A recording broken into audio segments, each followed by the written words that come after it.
मोदी जी अगर लाखों का सूट पहनते हैं और गर्व की बात है कि हमारे देश का प्रधानमंत्री लाखों का नहीं, हम तो चाहते हैं वो करोड़ों का सूट पहने।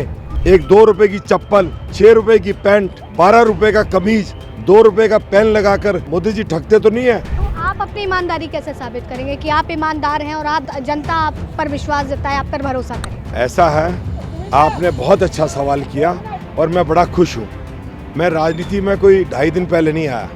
मेरा राजनीतिक जीवन जो है वो स्टूडेंट लाइफ से ही शुरू हो गया था। ये दल का लगातार ये कहना है जहाँ जहाँ डबल इंजन सरकार रही है वहाँ पर सरकार ये फेल ही रही है। तो फिर तो इसका मतलब ये हुआ कि मैं ये कहूँ कि आपको शायद ये जानकारी नहीं है कि गुजरात में हमारी 6 बार सरकार रही है। तो इस बीच हमारे साथ से भाजपा प्रत्याशी सूर्य प्रकाश खत्री जी मौजूद हैं। सर, इस बार चुनौती क्या देख रहे हैं आप अपने लिए? सबसे पहले तो मैं यही जानना चाहूँगी। मेरा पूरा तिमारपुर पिछले 11 साल से कांटों के ऊपर खड़ा है। चारों तरफ कांटे ही कांटे हैं। चाहे मैं इस क्षेत्र के अंदर पानी की व्यवस्था देखूं, पीने का पानी नलकों के अंदर गंदा आ रहा है, लोग बिस्लरी लेके पानी पी रहे हैं। हवा खराब है, जगह जगह सड़कों पर खड्डे हुए हैं, जगह जगह कूड़ा पड़ा हुआ है, लोगों का बेहाल है, पार्क गंदे पड़े हैं।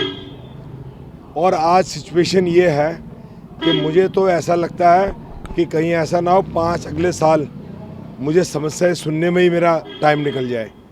तो मैं बहुत चिंतित हूँ क्षेत्र को लेके।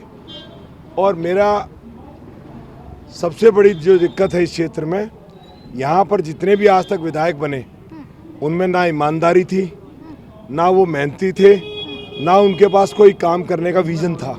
तो आप अपनी ईमानदारी कैसे साबित करेंगे कि आप ईमानदार हैं और आप जनता आप पर विश्वास जताए, आप पर भरोसा करे? ऐसा है, आपने बहुत अच्छा सवाल किया और मैं बड़ा खुश हूँ। मैं राजनीति में कोई 2.5 दिन पहले नहीं आया। मेरा राजनीतिक जीवन जो है वो स्टूडेंट लाइफ से ही शुरू हो गया था। पिछले 30 साल से मैं भारतीय जनता पार्टी के चाहे स्टूडेंट के रूप में सिपाही बना रहा और चाहे मैं आज एज ए कार्यकर्ता के तौर पे मैंने काम किया है। और मैंने इस पूरे क्षेत्र में 17 साल मैंने रात दिन मिलके काम किया है। और अगर आप पूछेंगे, एक तरफ मैं खड़ा हूँ जो BA LLB और दिल्ली के बार काउंसिल का चेयरमैन हूँ, 2 लाख वकील हैं, दूसरी तरफ मेरे सामने ऐसा व्यक्ति खड़ा हुआ है जो कई पार्टियां बदल चुका है। और मेरे इस 30 साल के जीवन में मेरे ऊपर कोई दाग नहीं है और उसका कमीज कहीं से साफ नहीं है। आपने बहुत अच्छी बात कही जिस तरह से आपने अपने बात को रखा, लेकिन मैं आपसे ये भी जानना चाहूँगी, जिस तरह से आपने बताया कि आपका छात्र संघ से इस राजनीतिक करियर रहा है, लेकिन इस बीच में मैं आपसे ये भी जानना चाहती हूँ कि जिस तरह से केंद्र पर भारतीय जनता पार्टी की सरकार है, दिल्ली में अभी तो फिलहाल आम आदमी पार्टी की सरकार है, क्या ये दिल्ली का दुर्भाग्य नहीं है कि यमुना नदी होने के बाद भी, चाहे वो केंद्र हो चाहे वो दिल्ली सरकार, जो राजनीति तो बहुत करती है लेकिन आज भी दिल्ली की जनता, जैसा आपने खुद बताया, बिस्लेरी का पानी पीने को मजबूर है? देखें, ये सवाल अगर आप दिल्ली के उस फ्रॉड आदमी से पूछें तो ज़्यादा अच्छा रहेगा, जो भी पीछे जेल रह के आया है। उसने जमुना मैया को साफ नहीं किया, पर उसने एक वायदा किया था कि अगर 2025 तक अगर ये जमुना मैया साफ नहीं हुई, और उसने कहा था कि मैं जमुना मैया में डुबकी लगा कर दिखाऊंगा, लेकिन वो उसने ये भी कहा था नहीं तो मैं राजनीति छोड़ दूंगा। मैं तो उसको ढूंढ रहा हूँ कि उसने राजनीति छोड़ी है कि नहीं छोड़ी। ऐसा बेशरम आदमी ने इस दिल्ली को इतनी बुरी तरीके से अपने मक्कड़ जाल के अंदर फंसा लिया कि आज दिल्ली पूरी तराई करके रो रही है। और आज एक तरफ मोदी जी हैं जिन्होंने पूरे वर्ल्ड के अंदर इस देश का नाम किया है, लेकिन आज दिल्ली को डबल इंजन की सरकार चाहिए और दिल्ली को रोती हुई दिल्ली को चुप करानी। विपक्षी दल का लगातार ये कहना है जहाँ जहाँ डबल इंजन सरकार रही है वहाँ पर सरकार ये फेल ही रही है, और अगर दिल्ली में आ गई तो बेड़ा गर्क है। तो फिर तो इसका मतलब ये हुआ कि मैं ये कहूँ कि आपको शायद ये जानकारी नहीं है कि गुजरात में हमारी 6 बार सरकार रही है। आपको ये भी जानकारी होनी चाहिए कि असम में हमारी सरकार 2 बार आ गई है। आपको ये भी जानकारी होनी चाहिए अरुणाचल में हमारी 2 बार सरकार आई है। आपको ये भी जानकारी होनी चाहिए कि मध्य प्रदेश में हमारी 3 बार सरकार आई है। आपको ये भी जानकारी होनी चाहिए कि राजस्थान में भी हमारी सरकार है, हरियाणा में भी हम 2 बार सरकार बना चुके हैं।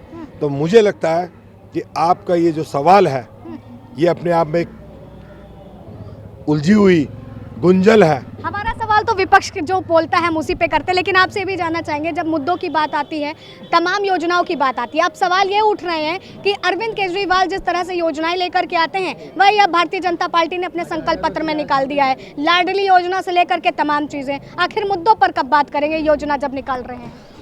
जब हम योजना की बात करते हैं, एक आदमी है जो कि बार बार झूठ बोलकर अपने आप को स्थापित करने पे लगा हुआ है, क्योंकि मैंने देखा है कि अगर एक झूठ को 100 बारी बोला जाए तो वो सच लगने लगती है। दिल्ली की जनता 2 बारी छली जा चुकी है।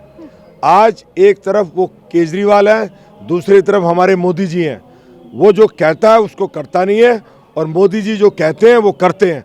अगर आज लाडली योजना अगर हमारी बेटी की मध्य प्रदेश में थी तो वहाँ की जनता ने 3 बार हमारी सरकार बनाई है और वही सब योजनाएं आज दिल्ली में लागू होगी जब भारतीय जनता पार्टी की सरकार आएगी। जी आपसे आखिरी सवाल लूंगी, जिस तरह से इस बार दिल्ली की राजनीति में राजमहल और शीश महल वर्सेस जो लड़ाई देखी जा रही है, लेकिन इस बीच में अरविंद केजरीवाल लगातार ये बात कह रहे हैं जो मोदी जी लाखों का सूट पहनते हैं उनके हाथ में अगर हम दिल्ली दे देंगे तो दिल्ली बेकार है। मोदी जी अगर लाखों का सूट पहनते हैं तो प्रत्यक्ष को प्रणाम की आवश्यकता नहीं, वो पहनते हैं तो अच्छी बात है और गर्व की बात है कि हमारे देश का प्रधानमंत्री लाखों का नहीं, हम तो चाहते हैं वो करोड़ों का सूट पहने। कम से कम वो सूट पहनकर उसकी तरह से एक 2 रुपए की चप्पल, 6 रुपए की पैंट, 12 रुपए का कमीज, 2 रुपए का पेन लगाकर दिल्ली को मोदी जी ठगते तो नहीं है। तो उस बहुरूपियों से तो अच्छा है मोदी जी जैसे हैं वैसे जो वो दिखते हैं। अगर तिमारपुर में आप आते हैं, जनता आपके साथ खड़ी होती है, आपको विजय बनाती है, तो क्या क्या काम आपने सोच के रखे हैं? आपका क्या विज़न है जो यहाँ की जनता को देंगे? मेरा बड़ा सिंपल विज़न है। सबसे पहले मैं इस क्षेत्र के अंदर जो लोग भ्रष्टाचार की वजह से इस क्षेत्र का जो सही विकास नहीं हो पाया, सबसे पहली लड़ाई मेरी भ्रष्टाचार के खिलाफ है। यहाँ से दलालों को भगाना है, रिश्वतखोरों को ट्रांसफ़र कराना है, उसके बाद यहाँ का विकास, यहाँ के मंदिर और गुरुद्वारों का सही तरीके से निर्माण और आने वाले बच्चों के भविष्य की चिंता करनी है। ठीक है, तो आपने सुना खत्री जी को कि किस तरह के संकल्प लेकर के वो आगे बढ़ते हुए नजर आ रहे हैं।